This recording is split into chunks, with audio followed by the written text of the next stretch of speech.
ایک دور تھا ہمارے پائلٹ ہیں دوسروں کو ٹریننگ دیا کرتے تھے. یہ پی آئی اے نے تو بہت ساری ایئر لائنز آپ کو پتہ ہے ان کو چالو کیا ہے, اور آج دیکھو آپ کیا حشر بنا ہوا ہے. دعا بھی کرنی چاہیے اللہ تعالیٰ ان شہداء کو کی مغفرت فرمائے, ان کے لواحقین کو اللہ تعالیٰ صبر جمیل کی توفیق عطا فرمائے, اور ان کی جو عید کی خوشیاں اللہ ان کو نصیب فرمائے. یہ تو غم ہے, یہ ہلکا کرے اللہ تعالیٰ ان کے لیے, اور پی آئی اے والوں کو اللہ ہدایت عطا فرمائے. جو ہدایت کے لائق نہیں ہیں ان کمبختوں سے اللہ ہمیں نجات عطا فرمائے. میں نے بعض حضرات سے بھی پوچھا جو پی آئی اے میں جاب کرتے ہیں کہ اب تو لوگ پی آئی اے میں سفر کرنا چھوڑ دیں گے. انہوں نے کہا نہیں چھوڑیں گے. میں نے کہا کیوں, اب بھی سفر کریں گے, اتنے بہادر ہیں. انہوں نے کہا لوگوں کے پاس, بیچاروں کے پاس کوئی آپشن ہی نہیں ہے. اب جس نے کل ایمرجنسی میں پہنچنا ہوگا کہیں جنازے میں کہیں, تو اس کے پاس اتنے جہاز تھوڑی ہیں پاکستان میں کہ وہ جس میں چائے بیٹھ جائے. تو مجبور ہو کے جاتے ہیں, خوشی سے کوئی بھی نہیں جاتا. تو بہرحال جب بھی بیٹھے نا پی آئی اے میں وصیت کر کے, اور سارے جائیدادوں کے کس کے نام کرنی ہے کیا کرنا ہے پورے سب کچھ. میں تو پائلٹوں میں حیران ہو رہا ہوں پی آئی اے کے, ان کا جگر ہے. میں نے ایک دو پائلٹ سے بات کی, میں نے کہا آپ کا جگر, میرا خیال تھا انہی کا انا للہ نہ ہو گیا ہو کیونکہ جو ہے نا, تو میں نے اس لیے فون کیا. انہوں نے کہا میں زندہ ہوں الحمدللہ, لیکن انہوں نے کہا یہ وہی جہاز ہے جس میں آپ بیٹھ کر آئے تھے. تو اللہ تعالیٰ سے دعا کرنی چاہیے اللہ ان لوگوں کو زندگی نصیب کرے. خیر کہاں سے کہاں بات چلی گئی. تو آج انشاءاللہ سورہ ملک پڑھیں گے. تبارک الذی بیدہ الملک. سورہ ملک میں اللہ تعالیٰ نے اپنی کبریائی کو بیان کیا, جس کے ہاتھ میں بادشاہی ہے. اللہ فرماتے ہیں بہت برکت والی ہے وہ ذات. آج تو کہ 2 پاروں کا خلاصہ ہے نا, تو ذرا اسپیڈ ہماری تیز ہوگی. اللہ نے فرمایا کہ ارجع البصر کرتین, تم اس کائنات میں غور کرو, بار بار غور کرو, تمہیں اس میں کوئی عیب نظر نہیں آئے گا. ینقلب الیک البصر خاسئا, تمہاری نگاہیں ذلیل ہو کر واپس لوٹیں گی, لیکن تمہیں اس میں کوئی فالٹ نظر نہیں آئے گا. ہر چیز کو اللہ نے جو بنایا ہے نا, جیسا ہونا چاہیے تھا ویسا ہی بنایا ہے. دیکھو شیر کو اللہ نے گوشت خور بنایا, تو شیر میں اللہ نے گرج رکھی اور دھاڑ رکھی, کیونکہ روب کے بغیر گوشت میسر, بولو نا بھائی, نہیں ہو سکتا. بکری نے گھاس کھانی ہے, جب وہ گھاس کھائے گی تو گھاس دفاع تھوڑی کرتی ہے, کیوں کھا رہے ہو بھائی مجھے, کرتی ہے. تو بکری کو اللہ نے پنجے نہیں دیے, نہ دھاڑنے کی صلاحیت دی ہے, کیونکہ اس نے گھاس کھانی ہے. شیر نے کیا کھانا ہے, گوشت.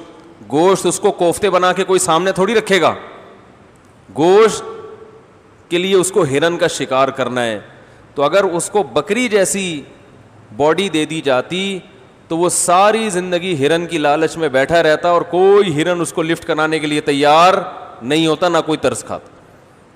احسن کل شیء خلقہ, اللہ فرماتے ہیں جس چیز کو بنایا ہے نا, جیسا ہونا چاہیے تھا بالکل ویسا بنایا ہے میں نے.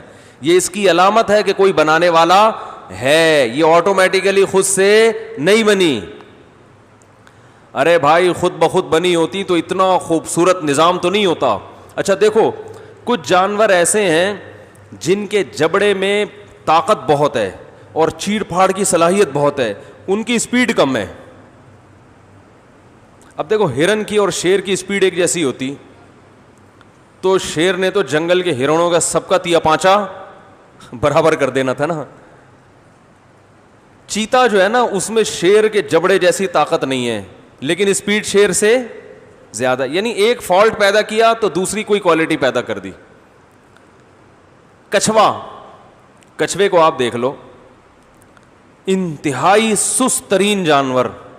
چلنے سے پہلے 6 مہینے تو سوچتا ہے, مشورہ کرتا ہے کہ یہاں سے وہاں جاؤں کہ نہیں جاؤں.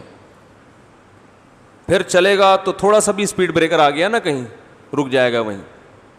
8-10 مہینے اس کے لیے کوئی مسئلہ نہیں ہے, پڑا رہے گا وہیں پہ, اسپیڈ ہی نہیں بیچارے کی. میں نے تنزانیہ کے ایک جنگل میں ہم گئے, ایک جزیرے میں, باقاعدہ ایک شپ میں بیٹھ کے, بہت دور جزیرہ ہے وہ, اقوام متحدہ کے یونائٹڈ نیشن کے کنٹرول میں ہے وہ جزیرہ, اس کا نام ذہن سے نکل گیا اس وقت. جب ہم تنزانیہ گئے نا بیان کے لیے تو وہاں وہ لوگ تھوڑا گھمانے پھرانے لے گئے ہمیں. یہ جو میں ملکوں میں سفر کرتا ہوں گھومنے کے لیے نہیں کرتا, بیان کے لیے کرتا ہوں. تو کبھی کبھار ہم ڈاکومنٹری بناتے لوگ کہتے ہیں انجوائے کر رہے ہیں, تو بیان کے لیے جاتا ہے آدمی تو پھر انجوائے کرنے میں بھی گورنمنٹ کی طرف سے کوئی پابندی نہیں ہے کہ آئے ہیں ایسی تاریخی جگہ دیکھ لے. تو وہ جو جزیرہ تھا نا اس میں اتنے بڑے بڑے کچھوے, اور یونائٹڈ نیشن کی طرف سے ان کی نگرانی ہو رہی ہے, اور وہ پھر دنیا سے کٹا ہوا جزیرہ, کوئی انسان نہیں وہاں پہ. تو اس میں ان کچھووں کی عمریں, ان کے جو خول ہوتا ہے نا کیپ, اس پہ ان کی ایج لکھی ہوئی ہے. کوئی 300 سال, کوئی 400 سال, کوئی 350 سال, کوئی 250 سال. وہ بہت پہلے سے اس یعنی جب گوروں کی حکومت تھی وہاں تنزانیہ پہ, تو اس وقت سے وہ اس کی حفاظت کر رہے ہیں کہ یہ یعنی اتنے. اور اچھا جو آج پیدا ہوا کچھوا اس کی بھی ڈیٹ آف برتھ لکھ دی کہ اب اس کی بھی ایج کی یعنی یہ شروع ہے. تو 300-400 سال پرانے کچھوے. تو دیکھو اللہ نے اس کو عمر اتنی لمبی کیوں دی, اس کی اسپیڈ بہت سلو ہے.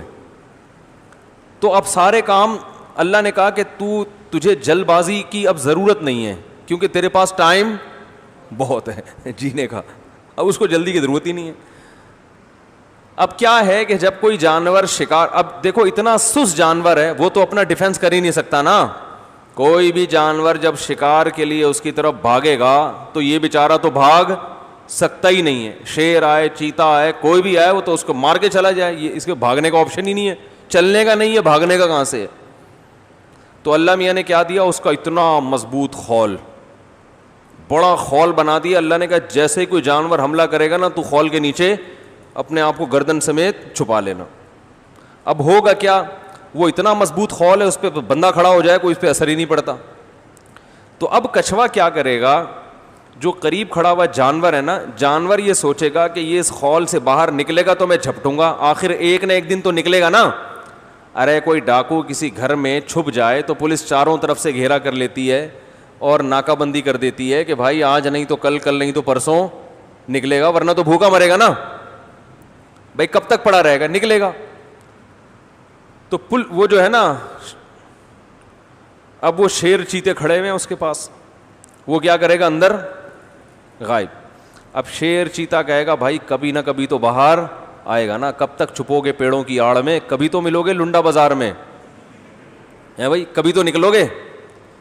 تو کچھوا بزبان حال کہتا ہے بیٹا میں نہیں نکلنے والا, میں 100 سال اندر رہوں گا, تو مر جائے گا, میرے پاس ٹائم بہت ہے. وہ پڑا رہے گا, اس کو جلدی نہیں ہے, وہ تو 300 سال 400 سال رہنا ہے اسے زندہ, تو اس لیے وہ ٹینشن نہیں لیتا. تو اب اللہ نے اس کی اسپیڈ بہت سلو کر دی, تو اسے فائدہ کیا دیا کہ بھائی ایک عیب تیرے اندر پیدا کیا, تو اب تو ڈیفینس کیسے کرے گا, اتنا موٹا خول تیرے اوپر چڑھا دیا ہم نے, اور تجھے زندگی بہت لمبی دے دی, تو چلے گا آہستہ لیکن تجھے جلدی چلنے کی ضرورت نہیں. اب وہ شادی بیاہ کے لیے رشتہ تلاش کرے گا, 20-25 سال لگ جائے اس کے لیے کوئی ٹینشن بولو بھائی نہیں ہے. ہمارے یہاں تو جلدی ہوتی نا بھائی, لڑکی کی عمر دیکھو کیا ہو گئی, مولوی صاحب کہتے ہیں نا لوگ, لڑکے کی عمر نکلی جا رہی ہے, 45 کا ہو گیا, 50 کا ہو گیا, 5-6 سال رہ گئے, 2-4 سال رہ گئے. تو ہمارے پاس تو ہے, کچھوے کے پاس یہ ٹینشن نہیں ہے, کہہ رہا ایسی کی تیسی. تو احسن کل شیء خلقہ ثم ہدا. فرعون نے موسیٰ علیہ السلام سے پوچھا نا, فمن ربکم یا موسیٰ, اے موسیٰ کون ہے رب, اس کو ذرا ڈیفائن تو کرو کس رب کی بات کر رہے ہو. تو موسیٰ علیہ السلام نے ان شارٹ حضرت یعنی اللہ تعالیٰ کی ایسا ڈیفائن کیا کہ اس سے بہترین طریقے سے ڈیفائن کرنا اللہ کو ممکن ہے ہی نہیں. موسیٰ علیہ السلام نے کہا احسن کل شیء خلقہ ثم ہدا, میں اس رب کی بات کر رہا ہوں جس نے ہر چیز کو بہترین طریقے سے بنایا اور اسے اس کی نیچر کے راستے پہ چلا دیا, بنایا بھی اور راستے پہ چلایا بھی. بکری کا بچہ پیدا ہوتا ہے تو یہ تو اللہ نے بنا دیا اس کو, اس کی 2 ٹانگیں ہیں, کھر ہیں, دماغ ہے, آنکھیں ہیں, کان ہیں, ہر چیز ہے نا بہترین, یہ تو ہے بہترین طریقے سے بنایا. اور اسے اس کی فطرت پہ چلانے کا مطلب کیا ہے کہ جیسے ہی بچے کو بھوک لگتی ہے, بکری کے بچے کو, وہ ماں کے تھنوں کی طرف لپکتا ہے, اسے پتا ہے کہ دودھ کہاں سے ملے گا اور کیسے میرے حلق میں اترے گا. اسے کس نے سکھایا ماں کے پیٹ میں, اللہ نے سکھایا کہ اس کو اس کے راستے پہ چلا دیا, اسے بتا دیا کہ دودھ پینا ہے, اس کے علاوہ کچھ بھی نہیں کھانا. بچہ, بکری کا بچہ پیدا ہوتا ہی ہے, ابھی آنکھیں پوری طرح کھلی نہیں ہوتی, ماں کے تھن تلاش کر رہا ہوتا ہے کہاں ملے گا مجھے, اور تلاش میں ہوتا ہے بس مجھے دودھ چاہیے. تو یہ بھائی کہاں سے اس کو پتہ چل رہی ہیں یہ چیزیں؟ تو اللہ بھی فرماتے ہیں کہ تم اس کائنات میں عیب تلاش کرو. شہد کی مکھی کو اٹھا کے دیکھ لو, اللہ نے اس کو بنایا شہد بنانے کے لیے, سر سے لے کے دم کی آخری حصے تک ہر عضو اس کا اسی حساب سے ڈیزائن کیا گیا ہے کہ وہ کیا بنائے, شہد بنائے. اسی حساب سے آنکھیں دی گئیں, اسی حساب سے اتنا سا کھوپڑی میں دماغ, اس میں ایسی ٹائٹ انسٹالیشن ہوئی ہے کہ وہ بائی ایئر سفر کرتی ہے اور اسے ٹریگنومیٹری کا علم سیکھنے کی ضرورت نہیں ہے. بائی ایئر سفر کرتے کرتے چھتے پہ پہنچ جائے گی وہ. یہ جو شہد کی مکھی چھتوں تک واپس پہنچتی ہے یہ آسان نہیں ہے. سائنسدان حیران ہے یہ جاتی کیسے ہے, اتنا دور نکل کے اس کو راستے یاد کیسے رہتے ہیں کہ کہاں واپس آنا ہے. دیکھو جب انسان زمینی سفر کرتا ہے نا تو علامتیں دیکھ دیکھ کے جاتا ہے, وہ آسان ہے. بائی ایئر سفر کرنا ٹریگنومیٹری کے علم کے بغیر ممکن, بولو نا بھائی, نہیں ہے. جہاز میں جو سفر ہوتا ہے نا وہ یہ تھوڑی, دیکھو پیدل سفر تو ایسے ہوتا ہے, میں آپ سے کہتا ہوں بھائی ادھر کلندری چوک سے ہو کر آؤ, آپ کہیں مفتی صاحب مجھے راستہ معلوم نہیں, تو میں آپ کو بتاؤں گا یار یہاں سے سیدھے نکلو گے تو جیسے ہی ٹرن مارو گے ایک کالے رنگ کا گیٹ آئے گا, ٹھیک ہے نا, تو آپ نے دیکھ لیا کالا گیٹ ہے, ہاں کالے گیٹ سے تھوڑا 1 میٹر آگے جا کے لیفٹ پہ ٹرن مارنا, ایک نیم کا درخت آئے گا, ٹھیک ہے نا, وہاں 2 پوڈری بیٹھے ہوئے ہوں گے, ہوتے ہیں نا, تو وہ جیسی پوڈری ہیں ان کی طرف توجہ نہیں دینا, آگے نکل جانا, اس لیے کہ بہت سارے نیم کے درخت ہیں تو آپ کنفیوز ہو سکتے ہو. تو آپ نے بتایا 2 پوڈری وہاں بیٹھے ہوئے ہوں گے. ہمارے ہاں ایسا ہی ایڈریس ہوتا ہے بھائی, پوڈری موڈری آپ کو ہر جگہ ملیں گے. تو پھر ہم کہتے ہیں آگے جاؤ گے تو ایک گولے گنڈے والا آئے گا, وسیم گولے گنڈے کو لیفٹ پہ چھوڑتے ہوئے تھوڑا سا آگے جاؤ گے تو وہ جلیبی والا آ جائے گا, ٹھیک ہے نا. تو ایسے ہم ایڈریس سمجھا رہے ہوتے ہیں, جتنا دور پہنچانا ہے آدمی, بولو نا بھائی, پہنچ جاتا. لیکن جب بائی ایئر سفر کرو گے, جیسے بھی یہ لاہور سے کراچی, تو یہ تو نہیں کہ پائلٹ کو یہ بتایا جائے بھائی تو جب لاہور سے اٹھے گا نا ذرا نیچے دیکھتے رہنا بادشاہی مسجد آئے گی, تو بادشاہی مسجد سے نا آگے مینار پاکستان سے سیدھا ٹرن مارنا, تو ایسا نہ ہو آگے وہ انڈیا نہ نکل جانا, ادھر ٹرن مارنا. تو ملتان تھوڑا آگے جا کے, اتنی جلدی آئے گا نہیں لیکن میں مثال دے رہا ہوں کہ ملتان کے لال رنگ کا نا وہ ایک عمارت نظر آئے گی, سمجھ لو آدھا راستہ طے ہو گیا ہے, ملتان آ گیا. ملتان سے تھوڑا آگے ٹرن مارو گے, کھیت آنا شروع ہو جائیں گے کھجور کے, سمجھ لو سکھر کیا ہو گیا بھائی. ایسے سفر کرتا ہے جہاز وہ تو کرو ٹریگنومیٹری ہے کہ بھائی عرض بلد طول بلد, اسی پہ چل رہا ہوتا ہے نا. تو مکھی کے بارے میں جو سائنسدان ہیں, شہد کی مکھی کے بارے میں, وہ یہ کہتے ہیں کہ شہد کی مکھی چھتے سے اڑ کے جب دور دراز علاقوں پہ جاتی ہے تو یہ زمینی نشانات دیکھ کے سفر نہیں کرتی. تبھی اگر شہد کی مکھی چھتے سے نکلے اور باغ میں جائے, درمیان میں وسیم گولے گنڈے والا اس کو ملے, آپ وسیم گولے گنڈے والے کو وہاں سے ہٹا دو, واپسی پہ پھر بھی مکھی کہاں پہنچے گی, چھتے میں. لیکن اگر آپ کو ویسے میں نے ایڈریس سمجھایا, ادھر سے جاؤ, ادھر 2 پوڈری بیٹھے ہوئے, ادھر سے وسیم گولے گنڈے والا, آپ گئے وہ پوڈری چلے گئے تھے وہاں سے, تو آپ تو وہیں کھڑے ہوئے, یار پتہ نہیں کون سا درخت بولا تھا مفتی صاحب نے, ہے بھائی یہ تو سلیم گولے گنڈے والا ہے, وسیم تو یہاں پر کوئی ہے نہیں. تو آپ کنفیوز ہو جاؤ گے نا.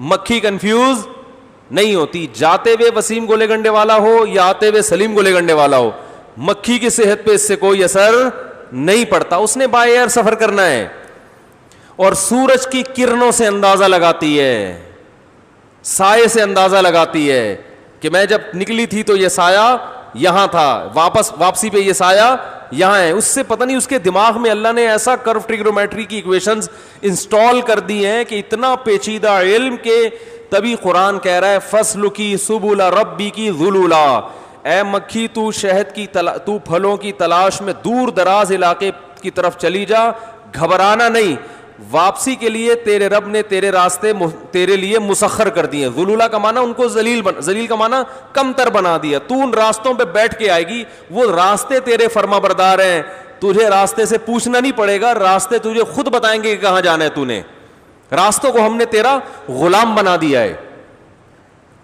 کیسی اللہ کی قدرت ہے بھائی, یہ خود بخود بن سکتی ہے. یہ اللہ فرما رہے ہیں کہ اس کائنات میں غور کرو, تمہیں کوئی عیب نظر نہیں آئے گا. اور فرجع البصر کرتین, بار بار نگاہ اٹھا کے دیکھو, ہل تری من فطور, کوئی فطور تمہیں نظر آیا اس میں. اور ینقلب الیک البصر خاسئا, فرمایا تمہاری نگاہیں ذلیل ہو کر آئیں گی, وہو حسیر, اور تھک چکی ہوں گی. یہ ذلیل کا لفظ اللہ کیوں استعمال کر رہے ہیں؟ یہ چیلنج ہے. جب کوئی مناظرے کا چیلنج کرتا ہے نا, تو بھائی آ کے دکھا, تو آ ذرا میرے سے بحث کر, تو یہ اس کو کہا جاتا ہے جو مان نہ رہا ہو. تو اللہ یہ وجہ بتا رہے ہیں کہ انسان میرے وجود کو نہیں مانتا, میری قدرت کو نہیں مانتا. اللہ کہتے ہیں آؤ میدان میں, ذرا چیلنج ہے, نظر اٹھا کے ذرا اس کائنات میں غور کرو, عیب تلاش کرو. اللہ فرماتے ہیں تم تلاش کرتے کرتے بالآخر کیا ہو جاؤ گے؟ رسوا ہو جاؤ گے. یہ مناظرہ جو تم نے اللہ سے کیا تھا, یہ مناظرہ تم ہار جاؤ گے, بھری محفل میں رسوا ہو جاؤ گے. جو ایتھیسٹ ہے نا, اللہ کے وجود کا انکار کرنے والے, وہ ان بیسک چیزوں کا جواب دیتے ہی نہیں ہیں, کیونکہ ان کو پتا ہے کہ جو بیسک اللہ کے وجود کے دلائل ہیں ان کا جواب دیا تو ہم کیا ہو جائیں گے؟ رسوا ہو جائیں گے, ذلیل ہو جائیں گے. میں نے ایک ایتھیسٹ سے پوچھا تھا نا کہ بتا بھائی, ایک کاغذ پہ کسی انسان کی تصویر بنی ہوئی ہو بے جان, 2 آنکھیں, 1 ناک, 1 کان, سر, ہونٹ اور ناک, یہ بے جان ہے نا, تصویر بنی ہوئی ہو. اگر ڈاروین نے یہ دعویٰ کیا ہوتا کہ یہ تصویر جو کاغذ پہ بنی ہوئی ہے بے جان, یہ اتفاق سے وجود میں آئی ہے, تو مان لیتے. کیا ہو گیا بھائی؟ مان لیتے. وہ کہتا کروڑوں سال میں رنگ کے ڈبے یوں یوں مل ملا کے پورا خوبصورت سا تصویر بن گئی. تو اس کا جواب کیا ہے؟ یہاں جتنے اللہ کے منکر ہیں نا, آج کل ملحد بہت پھیل رہے ہیں یوٹیوب پہ, وہ سب چپ ہو جائیں گے, کبھی نہیں کہیں گے کہ ہاں ایسا ہی ہے. وہ پھر فوراً آپ کو بایولوجی کی پیچیدہ باتوں کی طرف لے جائیں گے. ابے تو یہ بتا بھائی کہ یہ بن سکتی ہے؟ وہ کہے گا نہیں بن سکتی بھائی, کروڑوں اربوں سال میں بھی ایسا نہیں ہو سکتا کہ ایک خوبصورت سی بے جان تصویر خود بخود بن جائے. ہم تصویر سے آگے چلتے ہیں, جب تصویر نہیں بن سکتی تو بے جان پتلا بن سکتا ہے, ایک بت. بولو نا بھائی, ایک بت بن گیا خود بخود کروڑوں سال میں نا, وہ ایسے یوں ہوائیں چلیں اور ایسے تراش خراش کے, جیسے بامیان کے بڑے بڑے بت تھے نا, ایسا ایک بت مجسمہ بن کے سامنے آ گیا. تو بھائی جب یہ بے جان مجسمہ وجود میں نہیں آ سکتا, تو ایسا مجسمہ جس کی آنکھوں میں دیکھنے کی صلاحیت, کانوں میں سننے کی صلاحیت, زبان میں چکھنے اور بولنے کی صلاحیت, ناک میں سونگھنے کی صلاحیت, اس کے جوائنٹ ایسے بہترین انداز سے آپس میں فٹ ہوئے کہ آج تک کسی روبوٹ کے ایسے جوائنٹ سائنسدان نہیں بنا سکے. آج تک مصنوعی جوائنٹ ایسے پیدا نہیں ہو سکے. جو اسٹیل کے گھٹنے ملتے ہیں نا, جو بولیں ملتی ہیں, وہ ایسی نہیں ہے جیسی اللہ نے ہماری باڈی میں لگائی ہیں, اور ایسے خوبصورت انداز سے ڈیزائن کیا اللہ تعالیٰ نے. چلتا ہے, پھرتا ہے, اس کے جذبات ہیں, افسوس ہوتا ہے تو رونا شروع کرتا ہے, اپنے غم کا اظہار کرتا ہے, خوشی ہوتی ہے تو ہنستے ہوئے اپنی خوشی کا اظہار کرتا ہے, محبت بھی کرتا ہے, نفرت بھی کرتا ہے, ڈرتا بھی ہے, بہادری بھی دکھاتا ہے, سخاوت بھی ہے, بخل بھی ہے, وفاداری بھی ہے, بے وفائی بھی ہے. یہ ایک بت میں اتنی ساری کوالٹیز ڈال دی گئی ہوں, اور اس میں نسل بڑھانے کی طاقت اور قوت بھی ہے, غیرت بھی ہے, حیا بھی ہے, شرم بھی ہے, وفاداری بھی ہے. یہ ساری کی ساری کوالٹی اس بت کے اندر ڈال دی گئی ہو. تو بے جان بت کے بارے میں تو کوئی ایتھیسٹ نہیں کہتا کہ غات کہ خود سے وجود میں آیا ہے, اور یہ چلتے پھرتے بت کے بارے میں کہتے ہیں کہ یہ اتفاق سے وجود میں آ گیا. تو یہ عقل پہ ماتم کرنے کا دل کرے گا کہ نہیں کرے گا؟ تو اللہ نے انسان کے بارے میں فرمایا کہ فرجع البصر وفی انفسکم, اپنی ذات میں غور کرو, اس میں بھی تمہیں کوئی عیب نظر نہیں آئے گا. بعض لوگ اس پر یہ اشکال کرتے ہیں کہ بہت سے معذور بچے بھی تو پیدا ہوتے ہیں, ان میں تو عیب ہے. کیا خیال ہے, کہتے ہیں کہ نہیں کہتے؟ بعض کھیتیوں میں کیڑے لگے ہوئے ہوتے ہیں, پھل توڑو تو اندر کیا نکلتا ہے بھائی؟ خراب ہوتے ہیں وہ, تو یہ عیب ہے نا. تو بھائی یہ عیب جو ہے نا, جب اللہ نے انسانوں کو پیدا کیا, کروڑوں اربوں انسانوں کو عیب کے بغیر پیدا کیا, تو یہ اس کی علامت ہے کہ یہ عیب قدرت میں عیب کی وجہ سے نہیں ہے. اگر ہوتا تو ہر ایک میں فالٹ ہوتا, بلکہ اس عیب میں بھی اللہ کی کوئی حکمت اور مصلحت ہے. وہ یہ بتانا چاہتا ہے کہ میں اس طرح بھی پیدا کر سکتا ہوں. دیکھیں, ایک انجینئر بڑی خوبصورت عمارت بناتا ہے, ہر عمارت بہت خوبصورت, ایک اس نے ٹیڑھی میڑھی بنا دی. تو اب آپ اس کی ایک ٹیڑھی میڑھی عمارت کو دیکھ کے کہہ رہے ہیں کہ یہ عیب دار چیزیں بناتا ہے یا اس کو عمارت بنانی آتی نہیں ہے, تو کہے گا بھائی میری جو قدرت کا شاہکار ہے وہ بلڈنگیں جو میں نے بنائی ہیں ان کو جا کے دیکھو, ان سے تمہیں پتہ چل جائے گا ہر طرح کی بلڈنگ بنانا جانتا ہوں. یہ جو میں نے ایسے کی ہے نا, یہ بتانے کے لیے نہیں کہ میں عیب دار ہوں, یہ بتانے کے لیے کہ میں یہ بھی کر سکتا ہوں. ٹھیک ہے نا, جب میرا ارادہ ہوتا ہے تو میں جو چاہے کر لیتا ہوں, اس میں میری اللہ کی حکمتیں مصلحتیں ہیں. تو اللہ تعالیٰ نے انسان کو بے عیب بنایا. عیب سے مراد جس چیز کو انسانوں میں عیب سمجھا جاتا ہے. خوراک, ہمارا جو باڈی کا امیونٹی سسٹم ہے اتنا عجیب و غریب ہے. یہ جو کرونا وائرس ہے نا, ایک سائنٹسٹ تھے, ان سے میں نے اس کے بارے میں معلومات لی کہ یہ جو کرونا وائرس ہے نا, کرونا, اس کو کرونا تو پتہ ہی ہے کیوں کہتے ہیں, اس کے ایسے سینگ نکلے ہوئے ہوتے ہیں نا, کراؤن سے نکلا ہے. کراؤن کسے کہتے ہیں, وہ جو تاج نہیں ہوتا, کیا ہو گیا بھائی, وہ تاج ہوتا ہے نا, اس کے اوپر سینگ نکلے ہوئے ہوتے ہیں, تو کراؤن ہوتا ہے نا وہ. تو اسی یہ جو وائرس ہے نا, یہ اتنا چھوٹا ہے, اس کے بھی کیا ہیں, ایسے تاج سے نکلے ہوئے ہیں. تو اس کے لیے اس کا نام کیا پڑ گیا میڈیکل سائنس میں, کرونا. تو یہ بہت ساری قسموں کے ہیں. یہ جو ہمارا والا کرونا جس نے, اس پدے نے جو بدماشی مچائی ہوئی ہے دنیا میں, یہ پہلی دفعہ آیا ہے. یہ والا جو نوول کرونا جسے کہتے ہیں, یہ عام بیکٹیریا سے 200 گنا چھوٹا ہے.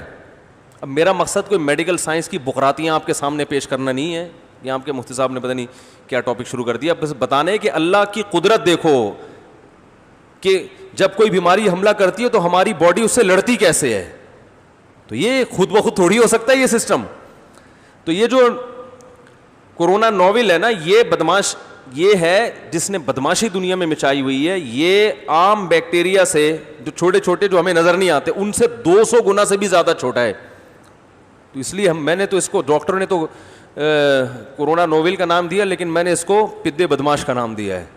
ٹھیک ہے نا, ہماری دیسی زبان میں اس کو کیا کہتے ہیں, ٹھگنا بدماش. پدا نہیں, ٹھگنا بدماش, ٹھگنا. تو آئندہ میں اس کو کورونا, اس کو جب بھی تعبیر کروں گا تو ٹھگنا, اس سے پتہ چلتا ہے ٹھگنے لوگوں سے ہوشیار رہا کرو. ٹھیک ہے نا, بعض ٹھگنے ہوتے بہت چھوٹے چھوٹے ہیں, لیکن وہ دماغ ان کا بہت کام کر رہا ہوتا ہے. سارے نہیں ہوتے جو میرا بیان سن رہے ہیں ان کے علاوہ. تو اب دیکھو 200 گنا چھوٹا ہے یہ کر کیا رہا ہے بدماشی. ہر وائرس یہی کرتا ہے.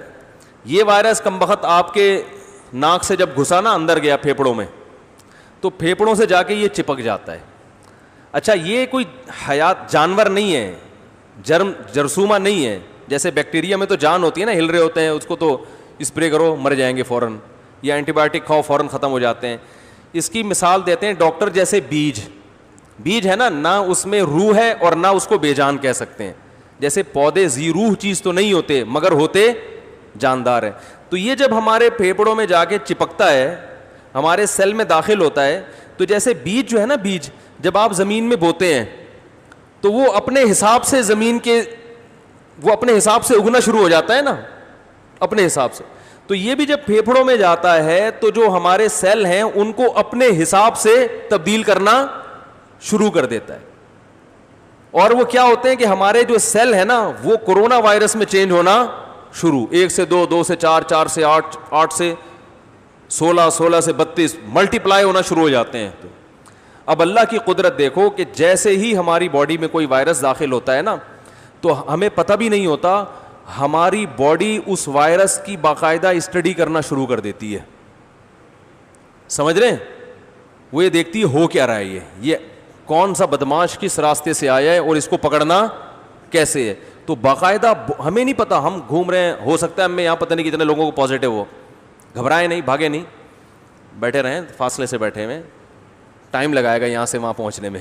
ٹھیک ہے نا.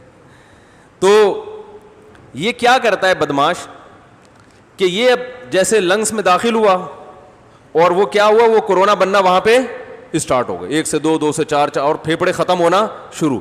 ہمیں نہیں پتا ہوتا, لیکن جیسے ہی یہ حملہ کرتا ہے, ہماری کوئی بھی وائرس حملہ کرتا ہے, ہماری باڈی سب سے پہلے اس کو اسٹڈی کرنا, جیسے باقاعدہ کتابیں کھول کھول کے نہیں سائنسدان تحقیق کر رہے ہوتے یہ ہوا کیا ہے. ٹھیک ہے نا, ایسے باڈی اس کو اسٹڈی, کوئی بھی وائرس آتا ہے نا, باڈی اسٹڈی کرتی ہے ہو کیا رہا ہے. پھر ہماری باڈی جب سمجھ جاتی ہے نا تو اینٹی باڈیز بناتی ہے. اب اگر سمجھنے میں باڈی نے ٹائم بہت لگا دیا تو انا للہ و انا الیہ راجعون. اس کی مثال ایسے جیسے کسی ایسی آرمی نے آپ کے ملک پہ حملہ کیا جس آرمی کے اٹیک کے طریقے آپ جانتے تھے, اس کے ویپن سے بھی آپ واقف تھے, تو اس اور راستوں کا بھی پتہ تھا یہاں سے آتی ہے, تو وہاں تو فوراً دفاع کے لیے پہلے سے آرمی تیار ہوتی ہے نا.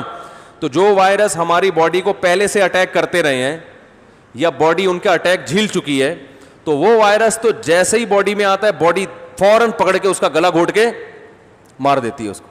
اس کے لیے تو باڈی, تبھی جن کو بچوں کو خسرہ نکلتا ہے یا چکن پاکس نکلتا ہے تو آپ کو پتہ ہے کہ وہ دوبارہ نہیں ہوتا, کیونکہ وہ دوبارہ باڈی میں اتنا دفاعی نظام اتنا مضبوط ہو چکا ہوتا ہے, باڈی کو پتہ ہے کہ یہ دشمن یہاں سے حملہ کرتا ہے اور یہ ویپن استعمال کرتا ہے, اس کو وہیں پٹخ کے مار دو. لیکن یہ والا وائرس چونکہ نیا ہے تو جب یہ آتا ہے تو باڈی کیا کرتی ہے, اس کو سمجھتی ہے کہ ہو کیا رہا ہے, پھر کیا کرتی ہے ہماری باڈی اینٹی باڈیز بناتی ہے. اب جو پاورفل لوگ ہیں نا صحت مند, ان کو ٹائم مل جاتا ہے اینٹی باڈیز بنانے کا. تو اللہ کی قدرت جو میں اصل بتانا چاہ رہا تھا کہ باڈی جو اینٹی باڈیز بناتی ہے وہ بالکل اسی وائرس کی شکل کی ہوتے ہیں جو جس شکل کے وائرس نے اٹیک کیا ہوتا ہے. جیسے یہ وائرس ہے نا, اس کے سینگ ہے, تو ہماری باڈی اسی قسم کے سینگ بنائے گی, ایسے اینٹی باڈیز بنائے گی جو اس میں جا کے پھنس جائیں گے. یہ بالکل ایسے جیسے نٹ کی جو پہ ہم چوڑیاں چڑھاتے ہیں تو وہ چوڑیاں اسی نٹ کے حساب سے بناتے ہیں نا. اب آپ مجھے بتاؤ کسی نٹ پہ وہ کیا کہتے ہیں, وہ جو اسکرو ہے اس پہ جو نٹ چڑھانے کے لیے یہ خود بخود بن سکتا ہے؟ یہ تو آپ کو جا کے آرڈر دینا پڑتا ہے پلمبر کو کہ یار یہ اسکرو ہے, اس کے حساب سے کیا بنا دو, نٹ بنا دو. تو وہ اس کی شکل دیکھتا ہے, اس کو ناپتا ہے کتنا, اسی حساب سے بناتا ہے. یہ خود بخود نہیں ہوتا. تو یہ وائرس جب باڈی میں پیدا ہوتا ہے نا, باڈی میں گھستا ہے, تو ہماری باڈی کیا کرتی ہے, بالکل اسی جیسی اینٹی باڈیز بناتی ہے. انہی کے اتنے ہی سینگ ہوتے ہیں, وہی شکل ہوتی ہے, تاکہ یہ جا کے اس میں, بولو نا یار کیا ہو گیا, پھنس جائے. ہمیں نہیں پتا ہوتا, لیکن قدرت کے جو کارخانے ہیں نا وہ ہماری باڈی میں کام کر رہے ہوتے ہیں. پھر یہ کیا کرتے ہیں, جا کے اس کو پکڑ کے خود بھی مرتے ہیں اور اس کو بھی مار دیتے ہیں. اور پھر آہستہ آہستہ ہماری باڈی اینٹی باڈیز بنا کے وہ جہاں جہاں وہ کمبخت ٹھگنا گھوم رہا ہوتا ہے نا, اسی جیسے ٹھگنے ہماری باڈی اس کے پیچھے بھیجتی ہے. بالکل ایسے ہے جیسے کسی ملک کی آرمی نے حملہ کیا اور ہماری آرمی پہلے اس کو سمجھے کہ حملہ کہاں سے کیا, ان کے پاس ویپن کون کون سا ہے, ان کو پکڑنا کیسے, پوری اسٹڈی کر کے پھر حملہ کرے, اور جتنے بندے انہوں نے چھوڑے تھے اسی سائز کے اتنے بندے ان کے پیچھے چھوڑ کے جو فدائی حملہ کرتے ہیں.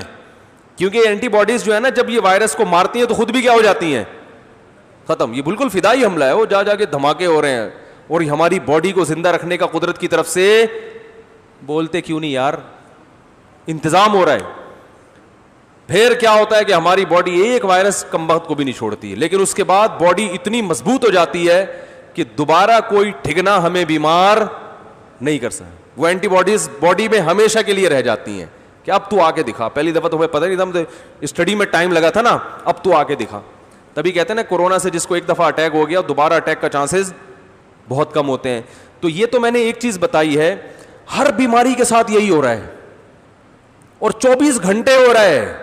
دیکھو جب ہماری روح نکلتی ہے تھوڑی دیر میں بدبو آنا شروع ہو گئی نا باڈی سے, تھوڑی دیر میں ہوتا کیا ہے, گوشت پہ جو جرمز اٹیک کرنے والے ہوتے ہیں نا 24 گھنٹے اٹیک کر رہے ہیں, اور ہماری باڈی کے جرمز ان سے 24 گھنٹے لڑ رہے ہیں. ایسی جنگ ہو رہی ہے نا ہماری باڈی میں 24 گھنٹے, ادھر سے جرمز اٹیک کر رہے ہیں, ادھر سے ہماری باڈی کے جرمز اٹیک کر رہے ہیں. نیا کوئی جرثومہ آیا تو باڈی اس کو سمجھ کے اسی حساب سے نیا جرثومہ پیدا کرتی ہے. جیسے ہی انسان کی آنکھ بند ہوئی ہماری باڈی کے جو اٹیک سسٹم, جو دفاعی سسٹم تھا وہ ختم.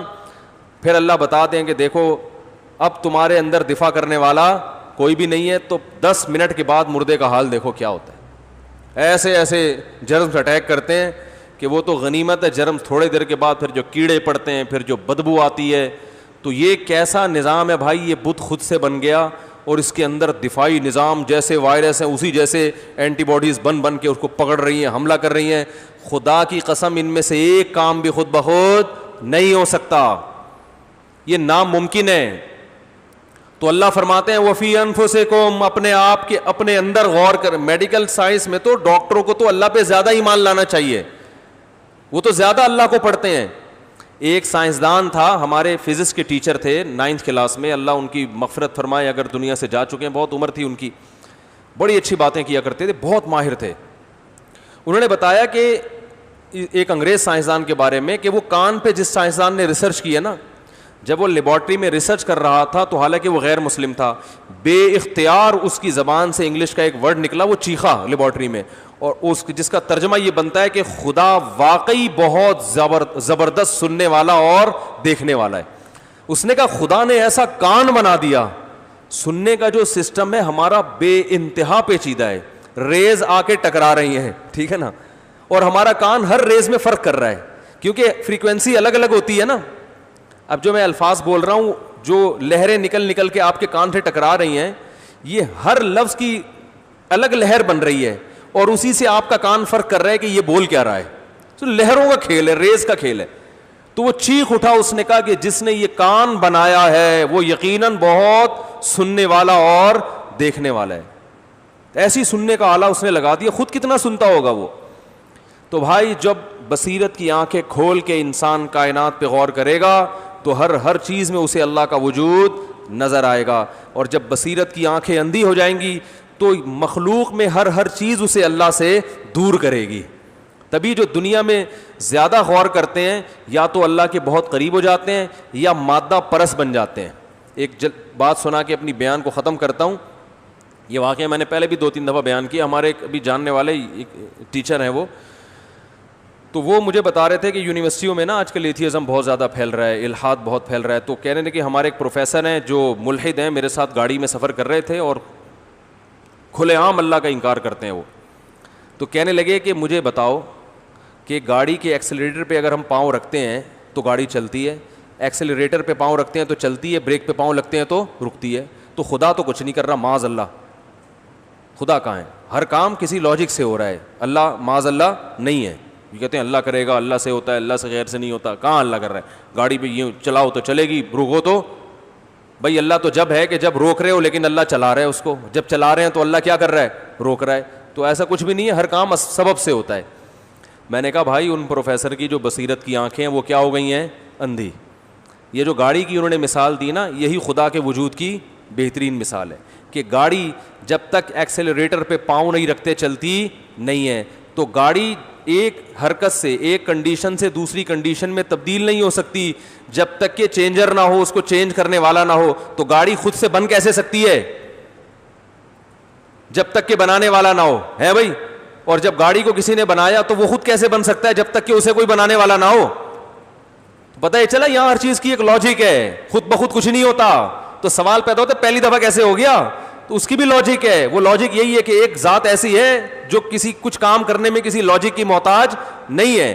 اگر آپ اس ذات کو نہیں مانتے تو یہ لاجیکل بات کر رہے ہو آپ.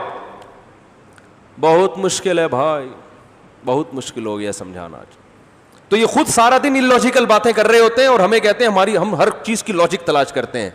وہ کیسی لاجک تلاش کر رہا ہے بھائی تو؟ صحیح ہے نا, یہ کیسی لاجک ہے کہ جو گاڑی جب تک چلاؤ نہیں تو چلتی نہیں ہے, وہ بن کیسے گئی؟ وہ پوری کائنات کیسے بن گئی؟ اور بنانے والا کیسے بن گیا جس نے اس گاڑی کو بنایا؟ پھر یہ ایک اعتراض کرتے ہیں کہ پھر جس نے بنایا ہے اللہ, وہ خود کیسے بن گیا؟ بھائی اس کو تو ہم جانتے ہی نہیں ہیں, وہ مادہ تھوڑی ہے, وہ کریٹڈ تھوڑی ہے, وہ تو کریٹر ہے. ہم بات کر رہے ہیں کریٹڈ کی. جو چیزیں بنی ہیں وہ خود سے نہیں بن سکتی. بنانے والے کے بارے میں تو ہم بحث ہی نہیں کر رہے. آپ ان چیزوں کو تو ہمیشہ سے مان رہے ہو, یہ بے عقلی کی بات تو آپ تسلیم کرتے ہو. جو بنانے والا ہے اس کو ہمیشہ سے ماننے کے لیے تیار نہیں ہو, حالانکہ وہ تو عقل سے بالا تر ہے. تو یہ سارے بیوقوف لوگ ہیں جو ہماری یونیورسٹیوں میں آج پروفیسر بنے ہوئے ہیں, سائنسدان بنے ہوئے ہیں. تو ان کو تو اللہ نے جہنم کی آگ ان کے لیے رکھی ہے تیار. اللہ تعالیٰ تھوڑی چھوڑے گا. اللہ کہے گا میں نے بنایا کمبختوں, میں نے کھلایا. اور کائنات کی ایک ایک چیز میں اٹھا کے غور کرتے تمہیں پتہ چلتا ہے کہ احسن کل شیء خلقہ ثم ہدی, جس چیز کو جیسا بنانا تھا ویسا. آپ کو پتہ ہے سمندر کی تہ میں اتنا وزن ہوتا ہے کہ اگر انسان, بعض سمندر جو بہت گہرے ہیں نا, ان میں انسان زندہ نہیں رہ سکتا, چٹخ کے مر جائے گا, وہ اتنا دباؤ ہے. وہاں بھی مچھلیاں ہیں لیکن اللہ نے ان کو وہاں کے حساب سے ڈیزائن کیا. وہ پتہ نہیں کیا ان میں آلات لگے ہوئے ہیں, کیا چیز ہے کہ وہ وزن, وہ شدید اندھیرے میں رہتی ہیں. سمندر کی جو بہت گہرے سمندر ہیں ان کی تہ میں تو گھپ, لیکن وہاں ان کو نظر آتا ہے, وہاں وہ سفر کرتی ہیں. تو ہر چیز اللہ فرماتے ہیں کہ بِكُلِّ خَلْقٍ عَلِيمٍ, ہر طرح سے پیدا کرنا جانتا ہوں میں. ہر پرندے کو الگ ڈیزائن کی چونچ دی گئی ہے. اگر آپ طوطے کی چونچ کبوتر پہ لگا دیں اور کبوتر والی طوطے پہ, سارا سسٹم کبوتروں اور طوطوں کا کیا ہو جائے گا, خراب. طوطے کی جو خوراک رکھی گئی ہے اسی حساب سے اس کی چونچ کو موڑا گیا ہے. باقاعدہ پلک پانا لے کے فرشتے جب بنا رہے ہوتے ہیں نا طوطا, وہ ان کو اللہ کو پتہ ہے اس کا پیٹ کس قسم کا ہے. ہمیں جو خوراک اللہ نے رکھی ہے ہمارے دانت اسی حساب سے. شیر کی جو خوراک رکھی ہے اس کے دانت, اس کو تو ہڈیاں توڑنی ہے, ٹھیک ہے نا. ہر ایک چیز میں بھی عیب نہیں ہے. انگلیوں میں ناخن لگا دیے, یہ نہ لگے ہوتے تو ٹینشن ہوتی کہ نہیں ہوتی؟ بولو نا بھائی کیا ہو گیا؟ انگلیاں 5 کے بجائے 4 ہوتی تو ٹینشن ہوتی کہ نہیں ہوتی؟ 5 کے بجائے 6, ایک انگلی. او بھائی یہ کون کیلکولیشن کر رہا تھا کہ کتنی انگلیاں ملنی چاہیے؟ پھر 4 انگلیاں اور 1 انگوٹھا, 5 انگلیاں کیوں نہیں کر دی؟ انگوٹھا نہ ہوتا. بہت مشکل. آج آخری بیان ہے, سمجھ جاؤ یار. دیکھو اگر انگوٹھا نہ ہوتا, یہاں بھی انگلی ہوتی, ٹینشن میں آتے کہ نہیں آتے؟ 4 انگلیاں وہ کام نہیں کرتی جو 1 انگوٹھا کرتا ہے. ٹھینگا بھی جب کسی کو دکھانا ہو تو ایسے دکھا لیتا ہے یاد. تو یہ انگوٹھا نہ ہو اور یہاں صرف یہ ان انگلیوں کی طرح ایک انگلی ہو, آپ کا ہاتھ آدھا ضائع ہو جائے گا, آدھا ضائع. ہر چیز سے پکڑتا ہے انسان انگوٹھے سے. کوئی چیز پریس کرنی ہوتی ہے اس کا سہارا لے لیتا ہے. ناخنوں کی حکمت, آنکھوں میں جو پلکیں لگائی ہیں ان کی حکمت, یہ پلکیں حسن و جمال کا کام بھی کر رہی ہیں اور روشنی کو آنکھوں میں آنے سے روک بھی رہی. تبھی جن کی پلکیں سفید ہو جائیں ان کی آنکھیں چندیاتی رہتی ہیں, ہر وقت وہ آنکھیں بھر کے دیکھ نہیں سکتے. روشنی میں جو ہے نا یہ کالا کلر کیا کرتا ہے پلکوں کا, یہ روشنی کو جذب کر لیتا ہے, تبھی ہم اپنی آنکھوں کو کھول کے دیکھتے ہیں. تو یہ آئی بروز ہو گئی, ان سے خوبصورتی بھی ہے. ایک چیز سے قدرت کئی کام لے رہی ہے, کئی کام. تو ایسا زبردست نظام بنایا, ایسا خوبصورت نظام بنایا. اچھا یہ 2 آنکھیں دیکھو, یہ آنکھیں ان کی جو پتلیاں ہیں, آپ کو پتہ ہے کہ سیکیورٹی کا آج کل ایک سسٹم یہ بھی ہے کہ آنکھوں کی تصویر لی جاتی ہے اور وہ آپ جہاں بھی دنیا میں جائیں گے آنکھوں سے آپ کیا ہو جائیں گے, ٹریس, کیونکہ دونوں پتلیوں کے درمیان فاصلہ الگ الگ ہوتا ہے نا ہر ایک کا, وہ فاصلہ کبھی چینج نہیں ہوتا. اب آپ مجھے بتاؤ 2 کیمرے, یہ ہمارے فہد بھائی جب کیمرہ یہاں آ کے فٹ کرتے ہیں بیان کے لیے کتنی دیر لگاتے ہیں نا بھائی. یہ دھندلے آ رہے ہیں مفتی صاحب تو تھوڑا دھندلاپن, وہ گلاسز ایڈجسٹ کرنے ہوتے ہیں نا بھائی کیمرہ مین کو. بھائی مفتی صاحب دھندلے آ رہے ہیں, ایک دم کمنٹس آنا چاہیے یار دھندلے آ رہے ہیں, تو پھر یہ تھوڑا سا دور کریں گے, قریب کریں گے, گلاسز کو کیا کریں گے, ایڈجسٹ کریں گے. بھائی دھندلے تو نہیں آ رہے لیکن اب دور بہت ہو گئے, تھوڑا قریب لے کر آؤ, تھوڑا قریب لے آئے. بھائی کیا کہاں, کیا منہ میں گھس رہے ہو کیا وہی تھوڑا دور کرو, ہوتا ہے نا. تو یہ گلاسز کی ایڈجسٹمنٹ ہوتی ہے, یہ بندہ کرتا ہے کھڑے ہو کر, گھنٹے لگا دیتا ہے جس سے صحیح طرح سے ویڈیو بنتی ہے. ماں کے پیٹ میں اللہ نے جو 2 کیمرے لگا دیے نا بچے میں, یہ 2 کیمرے, ایک نہیں ہے 2 کیمروں کو ایڈجسٹ کرنا ایک کی نسبت بہت مشکل ہے, کیونکہ اس میں ذرہ برابر بھی یعنی ملی میٹر کا 10واں حصہ بھی اگر اس میں فرق آ گیا نا تو ایک کے 2 نظر آنا شروع ہو جائیں گے. جن کی آنکھوں میں اعورار ہوتا ہے, بہنگا پن ہوتا ہے, ان کی یہ ایڈجسٹمنٹ تھوڑی سی کیا ہو جاتی ہے, خراب. کسی کو 1 کے 2 نظر آ رہے ہیں, تھوڑی سی اور خراب ہو گئی تو 2 کے 4 نظر آ رہے ہیں, 4 کے 8 نظر آ رہے ہیں, پتہ ہی نہیں چلتا, یہاں دیکھ رہا ہے وہاں دیکھ رہا ہے. یہ تھوڑی سی سیٹنگ کیا ہوتی ہے, اللہ نے اس پانی میں جس پانی سے انسان کو بنایا, ماں جب روٹی کھاتی ہے تو اس سے بچے کی آنکھیں بن رہی ہیں, اور اسی پانی میں آنکھیں بن کے ایسے بہترین طریقے سے ایڈجسٹ ہو رہی ہیں. ایڈجسٹمنٹ ان کی اتنی خوبصورت ہے کہ ساری زندگی یہ دونوں آنکھوں کا جو فاصلہ ہے نا, اس میں فرق اگر پڑتا بھی ہے تو وہ ایک خاص حساب سے, یعنی اسی حساب سے پڑتا ہے کہ اس میں یعنی جو ریز آ رہی ہیں نا روشنی کی وہ دائیں بائیں نہ ہو جائیں, دونوں میں برابر آئیں. ذرا سی بھی تھوڑی سی بھی سیٹنگ آؤٹ ہو گئی تو بہنگا پن پیدا ہو جاتا ہے آنکھ میں. تو بھائی یہ تو اگر سائنسدانوں کو بولو نا, یا فہد بھائی کو بولو 2 کیمرے اس طرح سے فٹ کرو, یہ تو 1 کے بجائے 6 گھنٹے لگا دیں گے اس میں.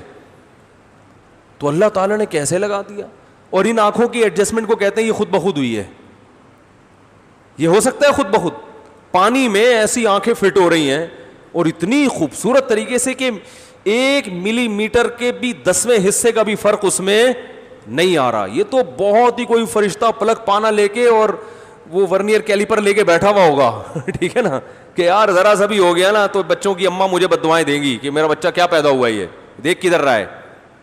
ایسا ہی ہوتا ہے نا, بچہ بےچارا ایسا پہ دیکھ ادھر رہا ہوتا ہے, وہ لگتا ہے ایسے کہ وہاں دیکھ رہا ہے حالانکہ دیکھ وہاں رہا ہے. تو ساری زندگی کی پھر یہی ٹینشن بیچاروں کی. تو یہ اللہ کی بڑی قدرت ہے. اللہ نے فرمایا فرجع البصر, نظر اٹھا کے دیکھتے رہو.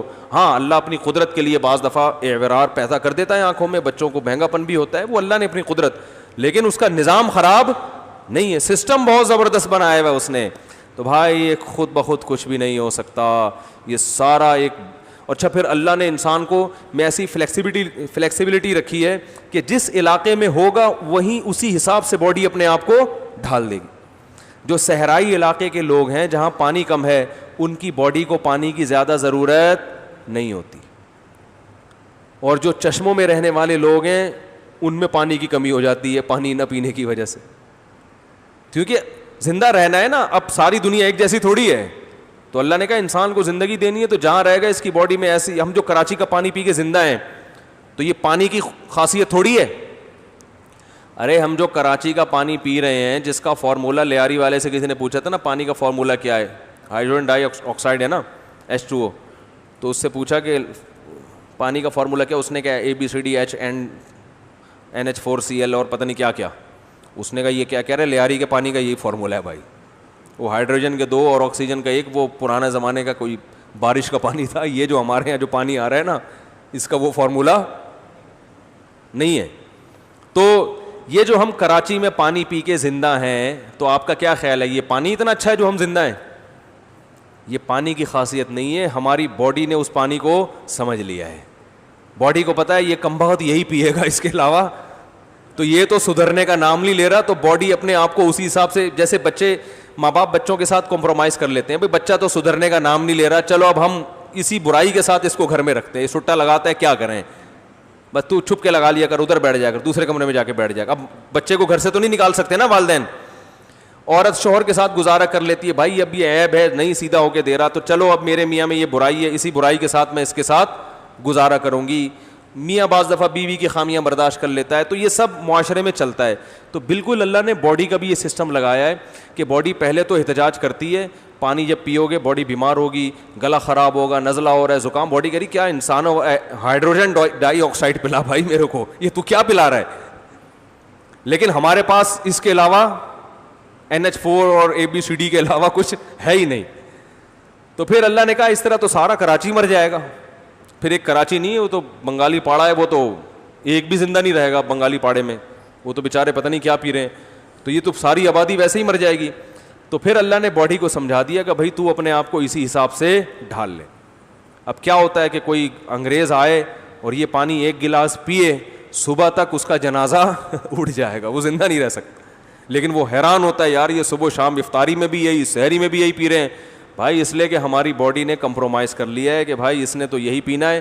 تو وہ باڈی نے اینٹی باڈیز اتنی بنا دی ہیں, اس پانی میں جو جرمز ہوتے ہیں جراثیم, ان کے خلاف لڑنے کی طاقت باڈی نے اتنی پیدا کر لی ہے کہ باڈی کہتی ہے تو جو بھی آئے گا نا میں جو ہے نا اس کی خبر لوں گی.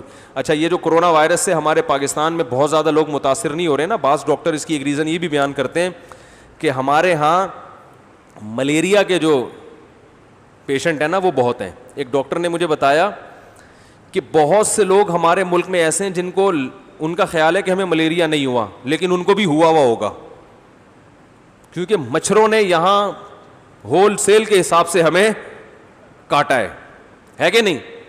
کون پاکستانی ایسا ہوگا جس کو 10-20 کروڑ مچھر زندگی میں نہ کاٹ چکے ہوں ہیں. تو انہوں نے بتایا کہ ہوتا یہ ہے کہ ملیریا کے جرمز داخل ہوئے تو باڈی نے اس کے خلاف فائٹ کیا اور اس پہ قابو پا لیا, تو انسان کو پتہ ہی نہیں ہوتا کہ مجھے ملیریا ہوا ہے. تو بہت سے ایسے لوگ ہیں.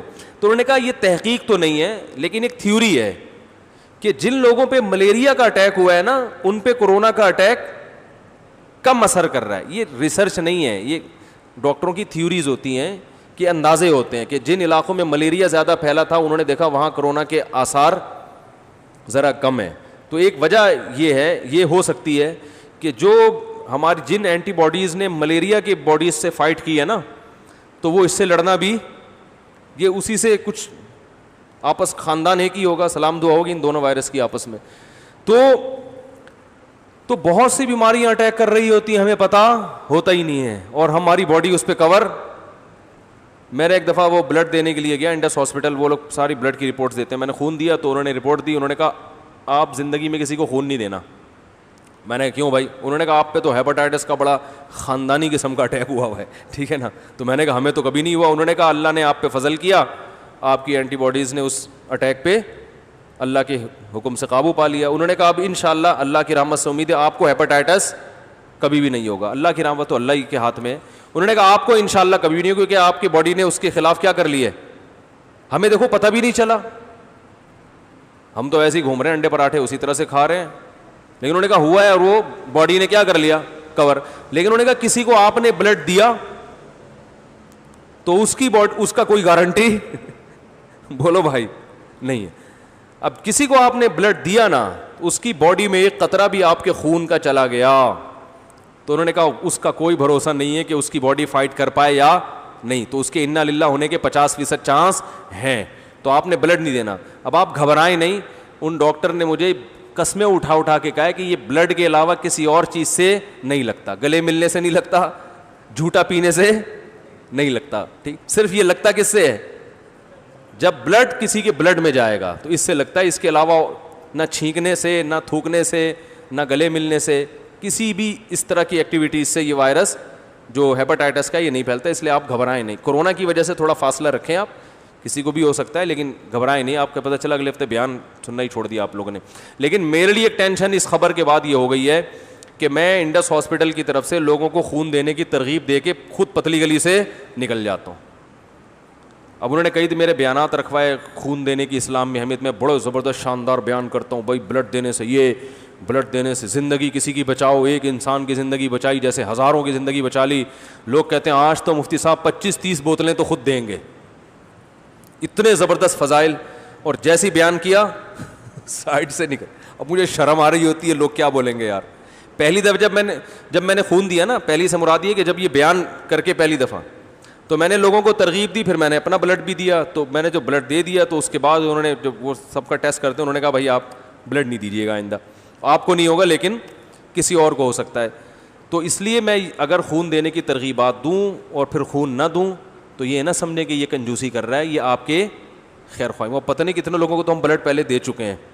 ہو سکتا ہے ڈاکٹروں نے ان کی تحقیق کی ہو, یہ بھی ہو سکتا ہے کہ جیسے PIA کی تحقیق نہیں تھی تو ایسے اس بلڈ کی بنا ہو. تو یہ تو ڈاکٹروں کا قصور ہے. تو یہ ہے اللہ کی قدرت, اللہ کی طاقت. ایک نظام بنایا ہے بھائی اس نے, ایک سسٹم بنایا ہے اور اس سسٹم کے تحت چل رہے ہیں. یہ خود بخود نہیں ہو سکتا. تو سورہ ملک میں اللہ نے فرمایا, کیا پیارے الفاظ ہے, فرجع, دوبارہ نظر اٹھا. ایک دفعہ تجھے سمجھ میں نہیں آ رہا نا, دوبارہ ریسرچ کر, تحقیق کر. ینقلب الیک البصر خاسئا, تیری نگاہ ذلیل ہو کر نہ لوٹے تو مجھے بتانا.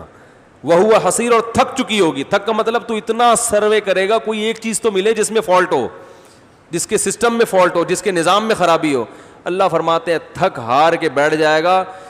بعض دفعہ تجھے لگے گا فالٹ ہے, لیکن جب جو زیادہ تحقیق میں جائے گا نا تو پتہ چلے گا اس میں بھی فالٹ بولو بھائی نہیں ہے. اللہ تعالی ہمارے ایمان کو مضبوط فرمائے.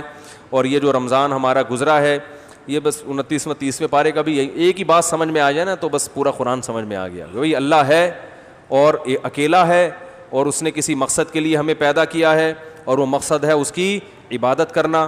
اور اس کی عبادت جو کرے گا یعنی اس کی اطاعت جو کرے گا, جو اطاعت کرے گا وہ جنت میں جائے گا, اور جو اس کی نافرمانی کرے گا اس کی سزا اللہ نے جہنم کی آگ رکھی ہے.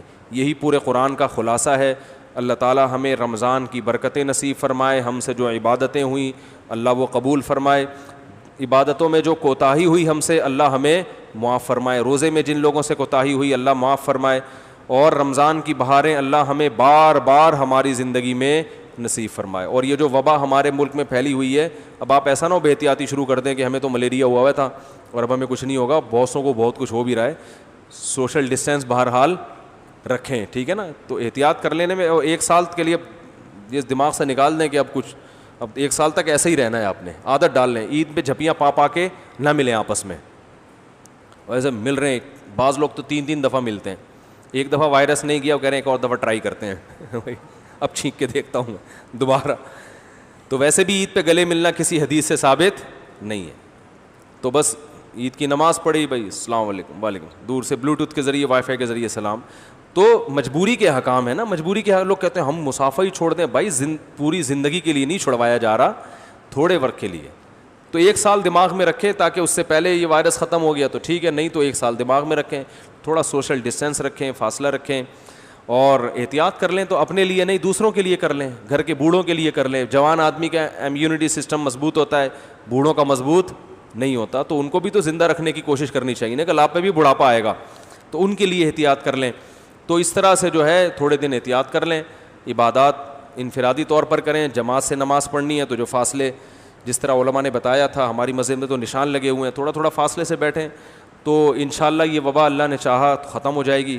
دوبارہ اسی طرح ہماری جو زندگی کی ایکٹیویٹیز ہیں اور جو ہمارے جو معمولات زندگی, اللہ نے چاہا تو انشاءاللہ دوبارہ شروع ہو جائیں گے. اللہ تعالیٰ اس رمضان کی عبادتوں کو قبول فرمائے, ہمیں لیلۃ القدر نصیب فرمائے, اور اللہ تعالیٰ ہمارے جو مرحومین دنیا سے جا چکے ہیں, اللہ ان سب کی مغفرت فرمائے. خاص طور پر 2 بڑے عالم کا انتقال ہوا ہے, ان پر میں نے مستقل بیان کرنا تھا, ڈاکٹر خالد محمود صاحب اور مولانا سعید پالن پوری صاحب. یہ 2 بہت بڑے علامے تھے, ایک لندن میں تھے, ایک انڈیا میں. تو میں نے سوچا تھا ان کی تھوڑی سی سوانے میں کسی وقت بیان کروں گا. تو مختصر یہ کہ بہت بڑے علامے تھے یہ دونوں حضرات. حضرت مفتی تقی عثمانی صاحب نے مولانا سعید پالن پوری صاحب کی بڑی تعریف کی ہے.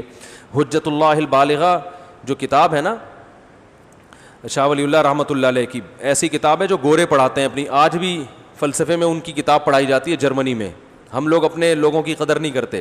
ایسی زبردست کتاب ہے, اس کی بہترین شرح مولانا سعید پالن پوری صاحب نے کی تھی, جس کے بارے میں علماء نے کہا تھا کہ انہوں نے حق ادا کر دیا ہے. بہت بڑے عالم تھے.